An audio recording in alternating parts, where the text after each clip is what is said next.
Hey guys, so this week we talked about acting, director style, and analysis of a film.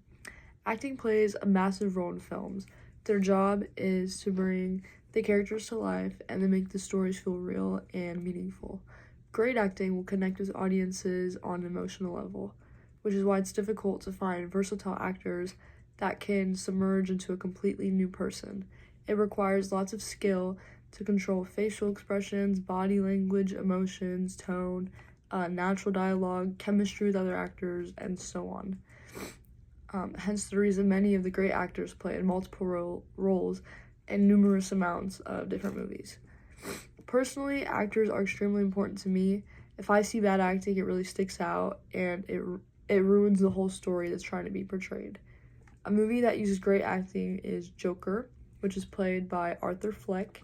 I believe this was great acting because to play a character that's so messed up in the head and so chaotic and intense is extremely hard to do, especially when you have to completely submerge yourself into a role. It can get hard to decipher from reality and character. The directors have a bigger role. They are like the architects that shape how the story is going to be told visually. The actors are their pawns that they get to maneuver and try and portray the theme. The director sets the pacing, structure, tone, and atmosphere. They unify the different film elements, acting, cinematography, editing, musical score, all the other things we talked about. And a good movie in terms of directing is Zodiac, which is directed by David Fincher. And he's known to explore themes of the darker aspects of human nature, like manipulation, obsession, and murders.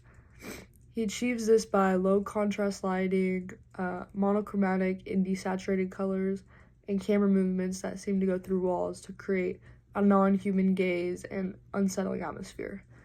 So directors are the how of the movies. Like, how is it done? How is the theme going to be shown? So yeah. Film criticism is about thoroughly engaging with the film and noting each of the aspects that come into play. They need to assess what the themes are and how well it's able to meet those terms.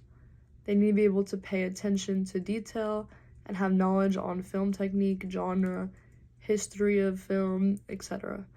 The best critics need to be passionate and insightful and able to not just analyze, but storytell. Some potential challenges for film critics are to refrain from being biased with their personal tastes and be able to separate films from enjoyment and profession. Also, cinema is constantly evolving, so they need to be up to date with new technologies, trends, directors, actors, etc. So yeah, that was all we learned.